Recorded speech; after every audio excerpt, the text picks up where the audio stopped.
Hello everyone, hope you're doing well. Today we're back looking at the suggestions which were passed to the developers in October 2019, and we're going to be having a look at the mechanics section or the miscellaneous section, which is basically map changes, decals and mechanics, all of the very interesting stuff in my opinion. But before we get started, I would like to point you towards something that you can get. There is a decal here, this one that you see, it's a lovely lad riding a motorbike with some letters on it. Now, the way that you get this decal is pretty simple.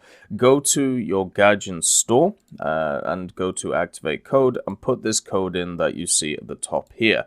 This individual was actually on a live stream of Gaijins. I believe there's been 2 live streams where they put on what is known as famous individuals, I suppose, in Russia. And this is Sergei Chichakyov, I think, and he's the main voice for the Russian shooting range, and also he is a voice actor in many movies. So they've put his decal in the game to, basically say thank you, I suppose, and also as a player you can get hold of it. So just use this code that you see here on top and put it in your activate code thing and get access to this wonderful little decal that you have here. Anyway, back to the main video. So the first thing we're having a look at is a change to Convoys, and this is from Sonoda Katori. And what he wants to do is to change the old systems for naval. A lot of people have talked about how the current domination mode, the convoy mode, and other modes just don't work too well with naval, especially as we're going larger and larger when it comes to the ship size. So what he wants to do is to break it up into more of a fluid game by, instead of having these domination zones, having instead some forms of convoys and then using them kind of as the domination zones. So the idea is as you see here, instead of 3 domination zones, you have 3 convoys, and if you take out one of the convoys, then the enemy team loses tickets, and then if you take out all 3 of the convoys, it spawns a master convoy back here. And what happens is, once you take out these and the master convoy, then you win the battle. That's pretty much what happens. Now, when it comes to where these convoys move, you can see that the boxes here is where they move, and they move at varying speeds with different pattern. The varying speeds in basically a circle. And the idea is they move in a pattern, so you can eventually work it out, but the idea is that, they just move around these zones. So another thing that he's also done is convoy composition, which is really cool. A lot of people don't really think about this, but obviously as you go up in tiers, you need to have stronger convoys because you're facing stronger vehicles. So the main difference between, let's say, a tier 1 and a tier 2 convoy is obviously the gunboats here, and the DDDE gets replaced by DDDEs and an AADD, whereas in tier 3, you have once again a bit more firepower, all the way up to tier 5, where you've added in more gunboats, you've added more AA, and yeah, it's kind of as simple as that. So for me, I think this is really cool, the idea of this convoy, part. I'm sure it will be a little bit confusing to players at the start, but this to me looks a lot better than what we have right now. On top of this as well, the last convoy, the final convoy. So see it as, how in Aerialistic you have 3 bases and then the airfield that you can bomb. See it as that when you look at this map. So, you have the 3 convoys and then you have the main convoy. So that's the best way of looking at it. Now, he wants with the main convoy to have some other stuff, such as an AI aircraft carrier, maybe 1 or 2 of them in the main convoy, and this would actually act not just as an objective, but also as more of a front line for fighters or attackers or bombers which are coming in to be able to do some damage. So that would be actually really cool. And the convoy also would be designed to move and dodge torpedoes that are coming at us, and also to prevent game-breaking airstrikes. The carriers are invincible until all 3 convoys have been destroyed. So unlike the convoys, the AICV will be escorted by AI destroyers and even cruisers to make the final blow a harder task. So you can't just skip these 3 convoys and go for the main one. You have to destroy these, and then the last one becomes vulnerable so you can attack it. Obviously this is a little bit unrealistic, but it is how it is. He's also created this wonderful little image here so you can understand what would happen when it comes to the tickets. So the 3 convoys are around about worth half of the tickets, where the final convoy, when it spawns, is worth, another half of the tickets. So that's basically how that works. And then of course you will have people who die. I believe you get 100 tickets if you kill someone, or sorry, the enemy team loses 100 tickets, so you can factor that in as well. And he's even thought about countermeasures for passive gameplay, because as we get into larger ships, this can be a larger problem. A lot of people can just stand back and just annihilate a lot of stuff. So we all hate the one hiding bomber in our RB. Will this happen in this mode? No. First of all, points will be deducted at a rate of 10 points per second after the 10th minute of the game. This will end the game in 15 minutes if a team already sunk all 3 convoys in the first 10 minutes, and will ensure an end after 30 minutes, time to deduct 18,000 points at the rate of 10 points per second. Secondly, a cap zone, yes, I'm out of ideas, but it seems like this is the way to go, will appear in the middle of the map after the 20th minute of the game, which hopefully will break the stalemate of the battlefield. Normal naval matches in a game usually doesn't last that long anyways. The longest match I've had in Tier 3 was 25 minutes, so the cap and win style won't be a major way to win. Lastly, all point deduction mechanics when a player is sunk, shot down, still applies. So there you go. Those are his countermeasures for trying to stop the game lasting long. The problem with this game mode, so overall I like this game mode, but I'll tell you the problem straight out of the bat. What is the point of a player trying to attack another player? Because if you go after other players and they're going after your AI, then the AI, they're going to win. It's as simple as that, because they're going to be able to do more than 100 damage worth of tickets compared to compared to if they blast you out of the place. And this is the fundamental problem with creating these massive AI-driven things. A lot of people are just going to play the PvE elements and not care about the other players. We already see it at top-tier naval, where people pick on the AI cruisers instead of going after the player cruisers. And it's very sad, but once again, it's just easier to do, so people are going to gravitate towards it, especially if you give them big rewards. So I like the whole idea, but you need to somehow force the the PvP element more. And the only way I can see doing that is if you make ship kills much more worth it when it comes to battle tickets. But overall, the idea is great. The next one is from Yuri SO. And this is talking about the missing Vietnam War decals.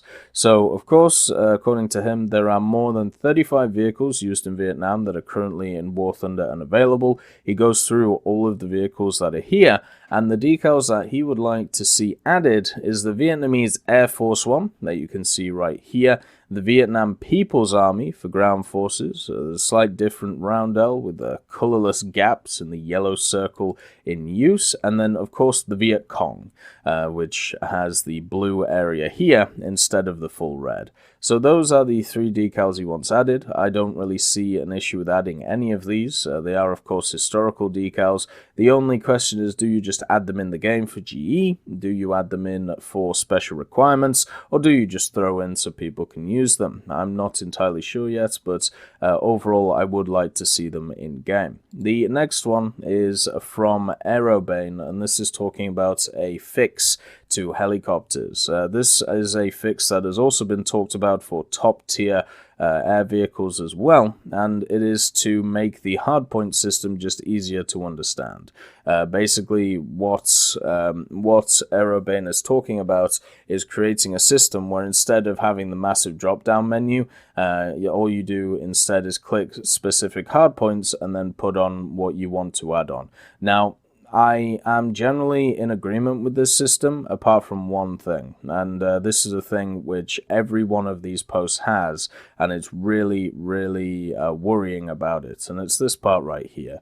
So the fact is, if you have a hardpoints-based system, this means that it's just easier to work out, easier to see. If you've ever played DCS, it's much more user-friendly than something like War Thunder with its ridiculous amounts of tabs all over the place. The problem is if you've seen in DCS, there are loadouts which are just insane, and what people do is they take the insane loadouts, especially with specific, I suppose you call them modern jets, and Aerobane throwing in this line here is exactly the problem. That would make selecting a load simpler, that's good, and allow more options. So for me, when I think about it, this was something that was brought up by Dog for Life a while back, is the reason why, or one of the reasons potentially why, you have a system like you do with the drop-down menu is so they can limit the specific type of munitions that you can have in certain loadouts. This means that you can't just fill a helicopter with just a ridiculous armament and find out the optimum armament for a certain situation and just blast everything. So basically a balancing factor when it comes to its general armaments. And because everybody who likes this hardpoint based system is also tied to the fact that it should allow you to put whatever you want on each hardpoint, then we have real issues because that takes away all of those balancing factors that we've talked about before. So if we can agree that we have the hardpoints based system, but we have limited types of munitions on each hardpoint, just like DCS does, then I think we can be in a good position. The problem is a lot of people look at what should be optimally added, and then the vehicle should be balanced around that, and I just think that's not feasible in this current time. The other thing as well is I do want to say for this decal, thank you to Kate for bringing it to my attention and also the Tech Hub's attention, so thank you to him. The next one is a command vehicle idea, which is definitely out there, but also very interesting. This is from Angelo VV, and it's talking about, as we said, command vehicles. Now, command vehicles, if you don't know, they are, well, vehicles that command. It's pretty simple. They normally have access to larger radios. They normally are there to set up the battlefield, but not exactly take part. And what Angelo wants to do here is set up a situation where if you have ground out the whole of a tier of a nation, you can bring along a single command vehicle, which will be listed as a one tier higher to help grinding, but also have a similar BR to that nation. So let's say you complete tier 2 of the US, you can bring in a tier 3 command vehicle, add the similar BR to tier 2, and you can use it as a command vehicle to try and help people. The idea is since you have ground out everything, maybe even spaded, you are a veteran player of that tier, you understand how that tier works for that nation, therefore you can command it. And the other thing also on top of it is he has different ideas of how to command for different game modes. So the first one is arcade. And in the ideas of arcade, you would be able to stop your tank somewhere and basically just, sit somewhere and lose access to moving and probably lose access to the gun as well. So now you are in the command, view. So if you just go park up somewhere and then you stop, you click a certain button, bang, you're a commander. And you see the special map, you're able to go to your allies, you're able to go onto their name and markers, you're able to sit on them and see what they're seeing and kind of report back to other players what is going on. And so you can understand, the state of the battle going on. So you can flip between every single player on the battlefield. And then in SB, the commander would get access to the map, but it would only be able to see pings and tags from spotting. So it wouldn't have so much information compared to before. And also, I would be the only one to see the friendly vehicles on the minimap, being able to catch those pesky imposters with captured vehicles, very like the mini-map in RB. So it would be able to tell what is friend or foe and what is getting attacked. And you can see here, when on a friendly player, it is able to set up a bunch of different options. So you can see that using the mouse, the commander can select a friendly player in his or her tank or a group of them to move from a unit list or from the special map and give them orders to move in a key spot, smoke a certain area, or attack or distract an enemy. So pretty much just an overlord. If you've ever played games like one of the old Battlefields, or there was like a monsters versus humans game back in the day, like maybe 5 years ago, which was actually really fun. Unfortunately, it kind of died because of well, they blamed it on G2A because of key reselling and how they had to pay so much in pretty much stolen credit cards and stuff like that. They had to refund so much, it pretty much annihilated the studio. And the fact was that had a very interesting system like that for this commander. So pretty much you go to your allied tanks and tell them what to do. And then you have critical indicators, so, you know, necessity for vehicle to repair or repair cooldown, player name and vehicle, suggestion indicators, so hurry, combat speed, hold position, hold fire, load a particular ammo, and then list of modules that need to repair, and remaining crew and FP on the tank.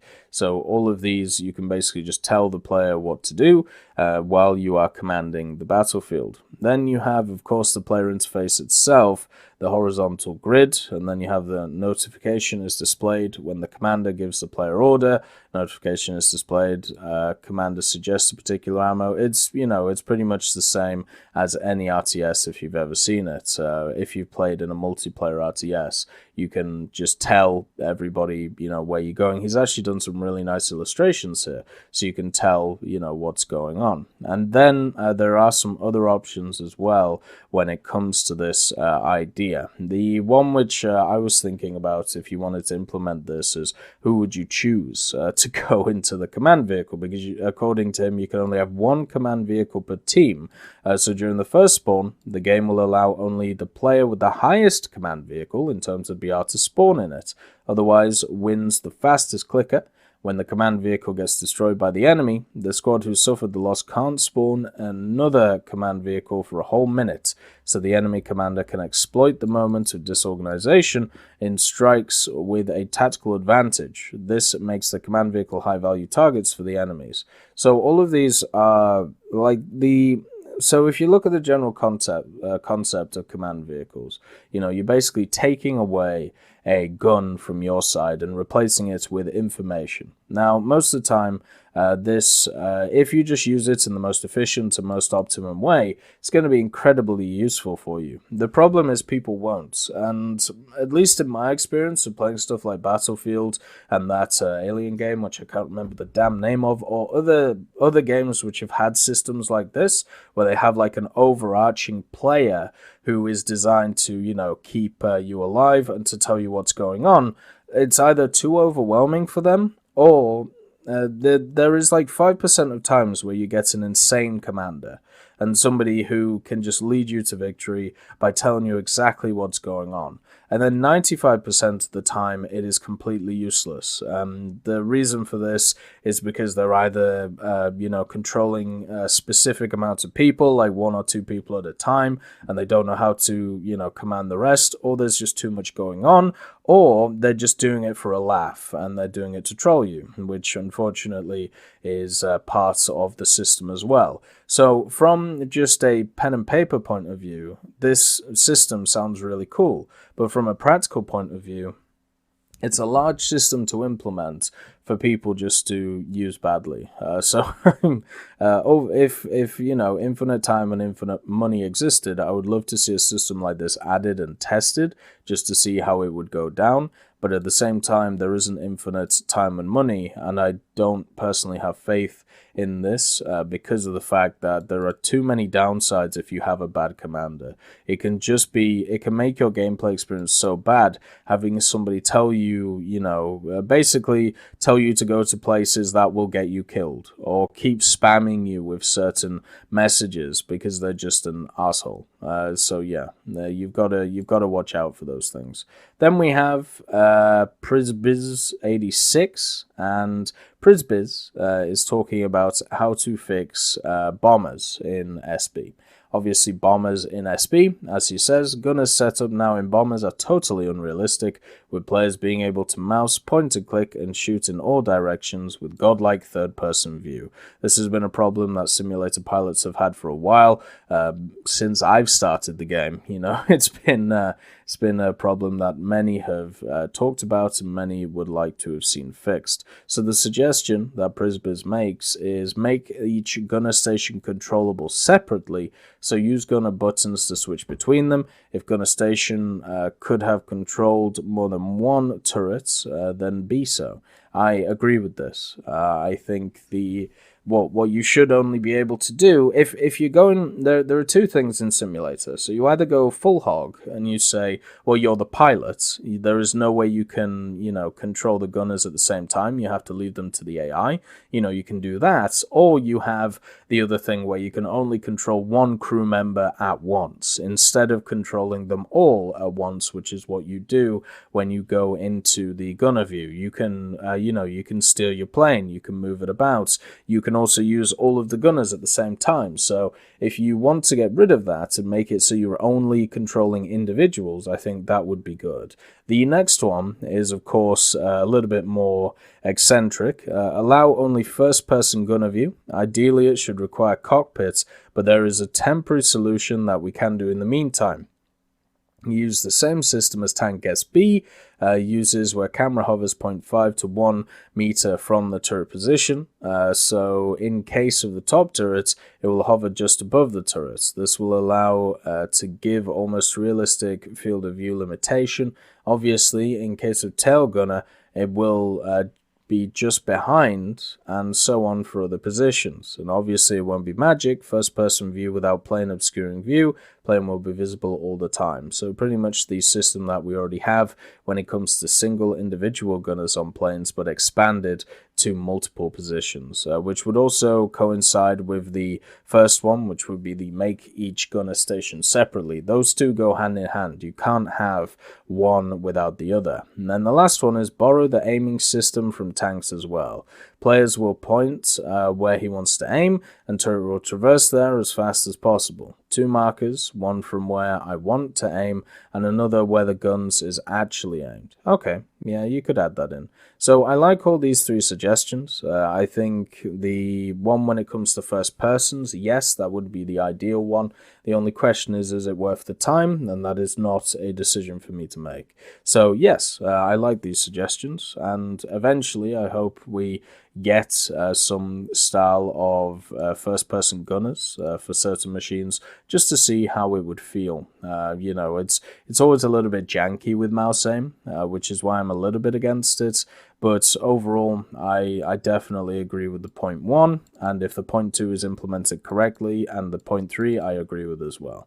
The next one is from Jack Rob, and he basically wants some more inputs when it comes to audio feedback in Naval. And this would be down to the first mate being able to call out more stuff. So right now, the first mate, as put here, calls out when an aircraft is spotted or when a torpedo is sighted in the water.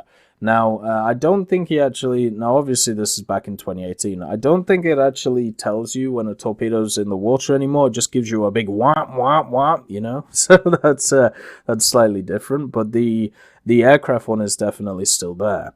And so he wants to just add additional events to this. Make more audio cues to give you more information in the battle, which is only good. You know, it can only be good if you are concentrating on, let's say, 5 to 10 things at the same time. Audio cues can be really helpful. So the ones he wants to add are repairs are complete, fires are doused, Holes are plugged, water is drained, primary selected turret is disabled, engine is damaged, disabled, and ship taking on water. And I think, yeah, let's add them in. Let's add them in as audio lines. And the only thing is, make sure that people can customize which ones they want on or which ones they want off, or put in an option which is you can either have these on or off. Because some people don't want to hear these, and I think putting in the option in order to hear them or not is good. The next one is effects on buildings, especially in aerialistic. So this is from Ramirez24.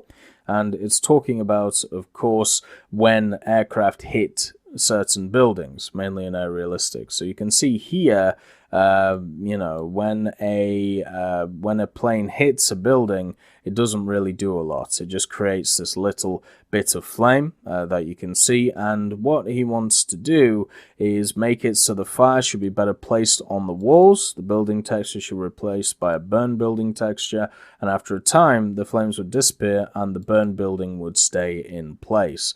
So pretty much changing the altered form of the building itself. And when it comes to a huge airplane, if it hit a concrete building, it would collapse and no fire would be ignited. On the animation, it's exactly how it should look, but this is just a short version. So just improving the graphical effects of basically the houses that are in War Thunder. And yes, I think having better models for the houses, is it a huge thing? Is it something that needs to be changed right now? No, I don't think so. It's not a massive deal, but at the same time, those are the little areas of the game which are updated, which I find really fascinating. We just got a bunch of new base models for Air Arcade, and hopefully they spill into Aerialistic, where you can see what is on these bases. You can see that there are planes, you can see that there are factories, you can see that there are mess halls, all of this stuff.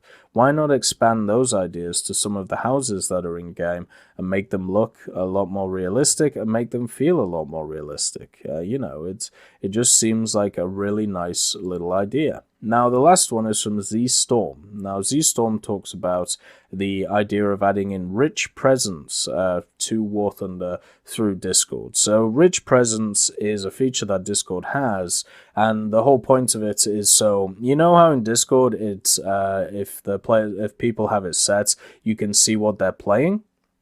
Well, Rich Presence expands on that idea. It makes it so you can see what people are playing, but also have some extra information about it, whether it is, you're playing a specific game mode in a specific game. Maybe you're playing a specific character in a specific game. That's what Rich Presence does. It just gives you more information about what a person is doing.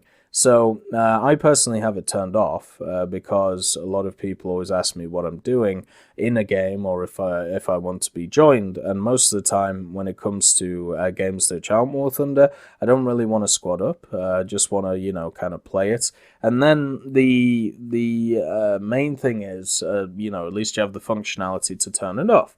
But Z-Storm talks about suggesting this War Thunder integration into Discord. So this feature will benefit War Thunder because it would build communities that War Thunder content creators who use Discord, for example SlickB, have created. It will encourage players to interact with one another, strengthening and growing the community. I agree. Or, you could just do what we do on the Tech Hub and get into voice channels and talk to people, which is a lot easier to do.